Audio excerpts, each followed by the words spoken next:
नमस्कार साथियों, आपका फिर से स्वागत है स्किल प्लस ई क्लासेस में। और पिछली कक्षाओं में हमने ज्यामिति पढ़ा, जिसके अंतर्गत हमने देखा रेखाएं, बिंदु, तल, रेखाएं कितने प्रकार के होते हैं, फिर कोण कितने प्रकार के होते हैं, फिर त्रिभुज कितने प्रकार के होते हैं, चतुर्भुज कितने प्रकार के होते हैं, उसके बाद सर्कल। तो पिछली कक्षाओं में हमने सिर्फ ज्यामिति के संरचनाओं को देखा कि कितने प्रकार की संरचनाएं होती हैं। आज इस क्लास में हम उन्हीं संरचनाओं से संबंधित प्रश्नों को देखेंगे कि अगर उससे संबंधित कुछ प्रश्न आते हैं तो हम उसे कैसे हल करेंगे। तो सबसे पहले हम बहुत छोटे प्रश्नों से स्टार्ट करते हैं, उसके बाद धीरे धीरे हम बड़े प्रश्नों और कठिन प्रश्नों की तरफ बढ़ेंगे। तो आइए देखते हैं पहला प्रश्न।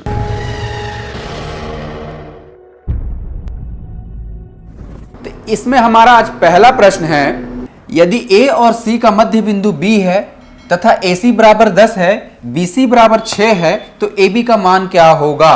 बिल्कुल ये केजी लेवल का प्रश्न है, बहुत ही सरल प्रश्न है, लेकिन मेरा मानना है कि यदि ऊंचाई पे चढ़ना है तो पहला स्टेप जरूर लेना चाहिए। तो ये हमारा पहला स्टेप है। पहले इस प्रकार के प्रश्नों को हम देखेंगे, फिर धीरे धीरे हम बड़ी प्रश्नों को हल करेंगे। तो बहुत सिंपल सा प्रश्न है कि A और C का मध्य बिंदु B है। यदि हम एक रेखा खींच लेते हैं, इसे नाम देते हैं A और C।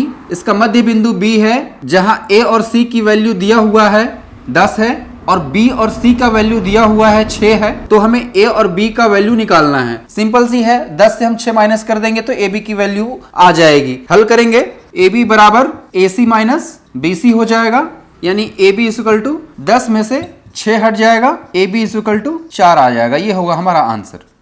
इस टाइप के जितने भी प्रश्न आएंगे वो दो ही प्रकार से अधिक आ सकते हैं, या तो पूरे की वैल्यू दिया रहेगा, एक की वैल्यू निकालनी है, या हो सकता है AB की वैल्यू BC की वैल्यू दिया हो। जैसे यहां मान लेते हैं कि AB की वैल्यू 3 दे दिया हो और BC की वैल्यू 4 दे दिया हो, तो AC की वैल्यू निकालनी है। तो 3 और 4 को हम यहाँ पे जोड़ देंगे तो AC की वैल्यू आ जाएगी। बहुत सिंपल सा प्रश्न है, कुछ खास इसमें हमें समय नहीं देना चाहिए। आइए देखते हैं अगला प्रश्न, जो कि कोण से संबंधित है। तो दूसरा प्रश्न है कि बिंदु P कोण BAC के अंतःभाग में है। यदि कोण BAC का वैल्यू 75 डिग्री और कोण BAP का वैल्यू 45 डिग्री दिया हुआ है, तो कोण PAC का माप क्या है। दोस्तों, इस टाइप के जितने प्रश्न आते हैं सारे सरल होते हैं, बस उन्हें समझना पड़ता है। यदि इन सभी प्रश्नों के साथ कोई डायग्राम ना दिया हो तो थोड़ा सा कठिन होता है, पर प्रश्नों को अच्छे से पढ़ें, अच्छे समझें तो वो आसानी से सॉल्व हो जाते हैं। तो आइए इस प्रश्न को देखते हैं। दिया है बिंदु P BAC के अंतःभाग में है। एक कोण हम यहां से बना लेते हैं, इसका नाम देते हैं A, B और C। कोण BAC, अब बिंदु P जो है इसके अंतःभाग में है। ये अंतःभाग में कोई भी बिंदु हम P ले सकते हैं। मान लीजिए यहाँ पे ले लेते हैं, ये बिंदु P है, यहां से एक लकीर खींच देते हैं। अब देखेंगे आपका कि यहाँ कोण बन चुका है। तो कोण BAC का वैल्यू दिया हुआ है, कोण इस BA और C का मान दिया हुआ है 75 डिग्री है। कोण BAC बराबर 75 डिग्री। दूसरा कोण BAP का मान दिया हुआ है, यानी कि कोण BAP, यानी इसकी वैल्यू दी हुई है, इसकी वैल्यू दी हुई है 45 डिग्री। हमें कोण PAC का मान निकालना है। यह भी बिल्कुल आसान सा प्रश्न है। पिछले प्रश्न हमने जैसे रेखाओं में देखा, वैसे ये कोण है। पूरे कोण का वैल्यू दिया हुआ है, उसमें हाफ बांट दिया, आधे कोण की वैल्यू दी हुई है, पूरे कोण की वैल्यू निकालनी है। सिंपल सा है, कोण BAC में से कोण BAP को माइनस कर देंगे तो कोण PAC की वैल्यू आ जाएगी। यानी ये टोटल कोण दिया हुआ है 75 डिग्री, इसमें से इस कोण को माइनस करेंगे तो इस कोण की आंसर आ जाएगा। तो लिख सकते हैं आप कोण PAC बराबर कोण BAC माइनस कोण BAP। कर दीजिए, BAC की वैल्यू 75 डिग्री, इसकी वैल्यू 45 डिग्री, 0 30 डिग्री, ये आंसर होगा। तो कोण में यदि इस टाइप के प्रश्न आते हैं तो दो प्रकार के इसमें भी आएंगे। पूरे की वैल्यू दी हुई है, आधे की वैल्यू निकालनी है, या आधे की वैल्यू दी हुई होगी और पूरे की वैल्यू निकालनी होगी। तो ये भी बिल्कुल साधा और सिंपल प्रश्न है। चलिए अब अगला प्रश्न देखते हैं। कोण के संबंध में यदि प्रश्न बनते हैं तो तीसरा प्रश्न जो बनेगा वो पूरक कोण से संबंधित होगा, कॉम्प्लीमेंट्री एंगल से संबंधित होगा। यानी कि कुछ वैल्यू दी हुई है, उनका पूरक कोण ज्ञात करना है। साथियों, पूरक कोण ज्ञात करने का सबसे सरल तरीका है कि उन्हें 90 डिग्री से माइनस कर दिया जाए। कोई भी, यदि मुझे 22 का पूरक निकालना है तो पूरक कोण में हमने पढ़ा था कि पूरक कोण दो कोणों का योग 90 डिग्री हो तो आपस में पूरक होंगे। ठीक है, यदि जिन दो कोणों को जोड़ने पर 90 डिग्री आ जाए तो वे कोण आपस में पूरक हैं। तो यदि 22 का पूरक हमें निकालना है तो सिंपली 90 डिग्री से हम माइनस कर देंगे, तो 22 का पूरक कोण क्या हो जाएगा, 22 कर देंगे, घटा दीजिए तो 22 है। इस टाइप के जो भी प्रश्न आएंगे दोस्तों, पूरक कोण में आप सीधा सीधी 90 डिग्री से माइनस कर दीजिए, उसका पूरक निकल जाएगा। तो इस टाइप में जितने ही प्रश्न, 63 का पूरक क्या निकालना है तो 90 डिग्री से माइनस कर दीजिए, 75 का पूरक कोण निकालना है तो 90 डिग्री से माइनस कर दीजिए, तो पूरक कोण निकल जाएगा। तो किसी भी एग्जामिनेशन में कहीं भी आपको पूरक कोण से संबंधित प्रश्न आएंगे तो सिर्फ इतना से ही आएंगे कि एक वैल्यू लिखी हुई होगी, उसका पूरक कोण ज्ञात करना है, तो पूरक में 90 डिग्री से माइनस कर दो, सिंपल सा। ये बहुत ही सादा और सिंपल प्रश्न था। अगला प्रश्न देखते हैं साथियों, सेम प्रश्न है, समपूरक कोण ज्ञात करना है। जिस प्रकार हमने पूरक कोण हल किया वैसे ही समपूरक कोण ज्ञात करेंगे। पूरक में हम 90 डिग्री से माइनस करते हैं, समपूरक में यानी सप्लीमेंट्री एंगल में 180 डिग्री से माइनस करेंगे। हम कह सकते हैं कि जिन दो कोणों का योग 180 डिग्री हो वे कोण आपस में पूरक कोण कहलाते हैं। तो यदि मुझे 102 डिग्री का समपूरक कोण निकालना हो, सिंपली 180 डिग्री से हम इसे माइनस कर देंगे। 78 जो है 102 का समपूरक कोण होगा और 102 78 का समपूरक कोण होगा। वैसे ही आप 95 का भी निकाल सकते हैं, इसे भी आप 180 डिग्री से माइनस कर दें तो उसका संपूरक कोण निकल जाएगा। तो ये भी प्रश्न बहुत ही सिंपल है, पूरक और संपूरक में सिर्फ ऐसा ही प्रश्न आते हैं। चलिए हम आगे का प्रश्न देखते हैं। तो दोस्तों मैंने बताया था कि धीरे धीरे हम प्रश्नों को थोड़ा बड़ा करते जाएंगे, टफ करते जाएंगे, तो ये भी कुछ ज्यादा टफ नहीं है, लेकिन थोड़ा सा इसमें बदलाव है। किसी कोण का माप उसके पूरक कोण से 14 अंश अधिक है तो उसे ज्ञात कीजिए। आइए सॉल्व करते हैं इसे। तो प्रश्न में कह रहा है, हल लिखते हैं। यहाँ किसी कोण लिखा है, यानी कौन सा कोण नहीं पता, हम उसे x मान लेंगे। माना कि वह कोण x है, तो पहला कोण यदि x है तो दूसरा कोण क्या होगा, बताया गया है कि उसका पूरक कोण जो है 14 अंश अधिक है, यानी कि दूसरा कोण क्या हो जाएगा, इससे 14 अंश अधिक हो जाएगा। तो पहला कोण बराबर x है तो दूसरा कोण बराबर x + 14 हो जाएगा, जो कि यहाँ पे क्या कह रहा है, पूरक कोण।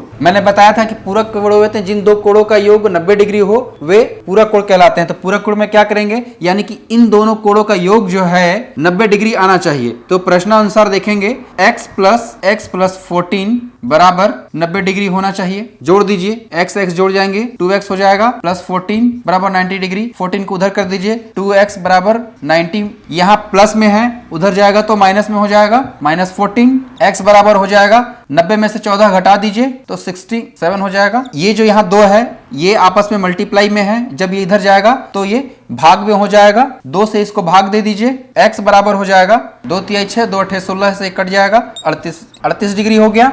x की वैल्यू यानी पहला कोण तो आ गया, तो दूसरा कोण क्या है, x + 14 है। वैल्यू रख दीजिए यहाँ पर, x की वैल्यू क्या है, 38 है, तो 38 + 14 जोड़ दीजिए 52 आंसर, यानी कि पहला कोण 38 है तो दूसरा 52 होगा। ये हमारा आंसर हो गया। इसी तरह के कुछ और प्रश्न भी देखते हैं हम इसमें। इस प्रश्न में हम यहाँ पे देखेंगे कि दो पूरक कोणों का अंतर 34 है तो उन्हें ज्ञात करना है। कोण हमें नहीं पता, हमें उनका अंतर पता है, तो उसी से हम इसे बनाएंगे। तो माना हल करेंगे, माना कि पहला कोण x है, पहला कोण x है तो दूसरा कोण क्या हो जाएगा, दो कोणों का अंतर कितना है, 34 है, तो दूसरा कोण क्या होगा, अंतर कहने का मतलब क्या होता है, यानी कि एक की वैल्यू से दूसरे को घटाना है। तो दूसरा क्या हो जाएगा, दूसरा कोण बराबर x - 34 हो जाएगा। यहाँ क्या लिखा हुआ है, पूरक कोण है। पूरक कोण में मैंने बताया कि जो दो कोणों का योग 90 डिग्री होता है, तो इन दोनों कोणों को जोड़ दीजिए, x + 34 बराबर 90 डिग्री हो जाएगा, ये 2x हो जाएगा और ये उधर जाएगा तो यहाँ चूंकि ये माइनस में है, उधर जाके प्लस में हो जाएगा, यानी 90 + 34, x बराबर 90 और 34 को जोड़ दीजिए 124 हो जाएगा। और जो 2 है वो नीचे आ जाएगा, इसके नीचे में भाग दे दीजिए, तो x की वैल्यू यहाँ पे 62 आ गई।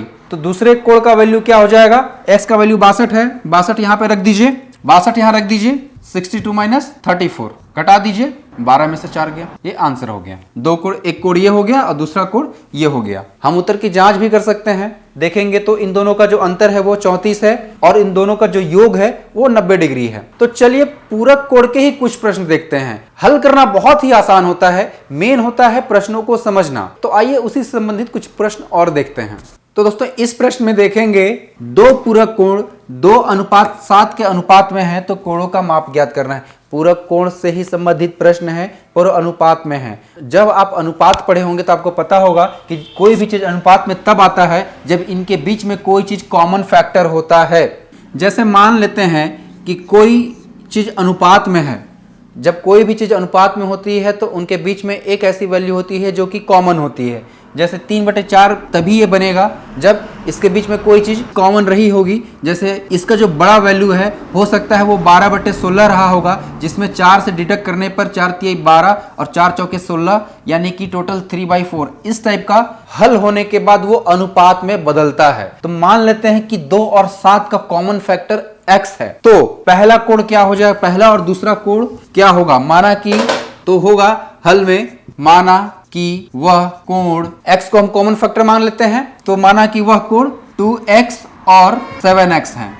तो दो कोण हमारे पास आ गए इतनी आसानी से। हम आसानी से पूरक कोण में इसे हल कर सकते हैं। पूरक कोण में आपको पता ही है कि दोनों कोणों का योग जो है वो 90 डिग्री होता है। जोड़ दीजिए, 2x + 7x बराबर 90 डिग्री, 7 2 9x बराबर 90 डिग्री, x बराबर 90/9 काट दीजिए, 9 1 9 9 10 जा 9, x बराबर 10। x की वैल्यू आ गई 10, तो पहला कोण क्या हो जाएगा, पहला कोण 2x है तो 2 × 10 हो जाएगा, यानी कि पहला कोण हो गया 20। दूसरा कोण क्या है, 7x है तो 7 × 10 हो जाएगा 70। इन दोनों को जोड़ने पर 90 आएगा, 70 और 20, तो पहला कोण 20 हो गया, दूसरा कोण 70 हो गया। आंसर तो सवाल वही है, थोड़े से अंतराल में कुछ ऐसे प्रश्न आते हैं। तो पूरक कोण से संबंधित मुझे लगता है कि कोई भी प्रश्न आएंगे तो आप उसे आसानी से हल कर लेंगे। क्योंकि पूरक कोण हम हल कर चुके हैं तो संपूरक कोण में हमें कोई समस्या नहीं चाहिए, क्योंकि संपूरक कोण के भी प्रश्न जो है बिल्कुल ही ऐसे ही आते हैं। यानी उनका जो योग है वो 180 डिग्री होगा, इसका जो योग है 90 डिग्री होगा। तो उसमें भी इस टाइप के यदि प्रश्न आएंगे तो आप उसकी वैल्यू 180 से सॉल्व कीजिए, आसानी से आंसर आ जाएगा। तो हम संपूरक कोण के एक भी प्रश्न नहीं देख रहे हैं आज की इस क्लास में।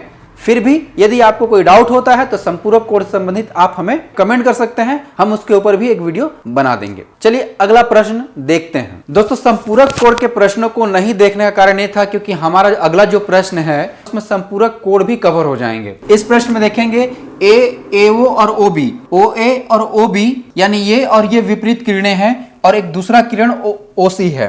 तो x और y की वैल्यू निकालनी है। यहां पे दो प्रश्न हैं, पहला प्रश्न और दूसरा प्रश्न। यदि x का वैल्यू 70 डिग्री है तो y का वैल्यू क्या होगा, और यदि y का वैल्यू 110 डिग्री है तो x का वैल्यू क्या होगा। बहुत ही सरल है दोस्तों, बहुत ही सरल है। 100 जब कोई रेखा सीधी और सरल हो तो उसमें बनने वाला कोण 180 डिग्री का होता है। यानी यहां ये जो कोण बन रहा है, ये जो कोण बन रहा है आपस में, ये 180 डिग्री का होता है। तो यदि एक कोण की वैल्यू दी हुई हो तो दूसरी कोण की वैल्यू निकालना कितना सरल है। 180 से आप उसे माइनस कर दीजिए, दूसरे कोण की वैल्यू निकल जाएगी। तो x का वैल्यू 70 दिया हुआ है तो y की वैल्यू क्या हो जाएगी, y की वैल्यू हो जाएगी 180 - 70 डिग्री। उसी प्रकार यहाँ पे y का वैल्यू दिया हुआ है तो x बराबर क्या हो जाएगा, आप 180 - 110 कर दीजिए, जो आंसर आएगा वो x और y की वैल्यू रहेगा। संपूरक कोण में भी वही था, जिन दो कोणों का योग 180 डिग्री हो वे आपस में संपूरक कहलाते हैं। तो इसमें संपूरक भी कवर हो गया और ये भी कवर हो गया। मुझे नहीं लगता कि ये कुछ ज्यादा टफ है। चलिए अगला प्रश्न देखते हैं हम। साथ ही संपूरक कोण से ही सेम एक और प्रश्न में लेकर आया हूं। इसमें दिया हुआ है चित्र के अनुसार A और C और B और D का योग जो है वो 90 डिग्री दिया हुआ है। हमें कोण COD का वैल्यू निकालना है, यानी इसकी वैल्यू निकालनी है। तो चूंकि सीधी और सरल रेखा है, इसका और इसका वैल्यू दिया हुआ है, इसका वैल्यू निकालना है। तो बहुत सिंपल है, इन दोनों के वैल्यू को 180 डिग्री यानी तो पूरा जो कोण बनता है 180 डिग्री का बनता है। इस कोण का वैल्यू ज्ञात है, इस कोण का वैल्यू ज्ञात है, इस कोण का वैल्यू निकालना है। तो 180 डिग्री से इसके और इसके योग के वैल्यू को माइनस कर दिया जाए, घटा दिया जाए, तो इसकी वैल्यू आ जाएगी। यहां दिया हुआ है तो कोण COD = 180 - 90 डिग्री हो जाएगा। इसका वैल्यू दिया हुआ है 90 डिग्री, घटा दीजिए 90 डिग्री, आंसर हो जाएगा। चलिए अब हम प्रश्न में थोड़ा सा बदलाव करते हैं। अगले प्रश्न में देख, like, share, comments and subscribe your channel skill plus.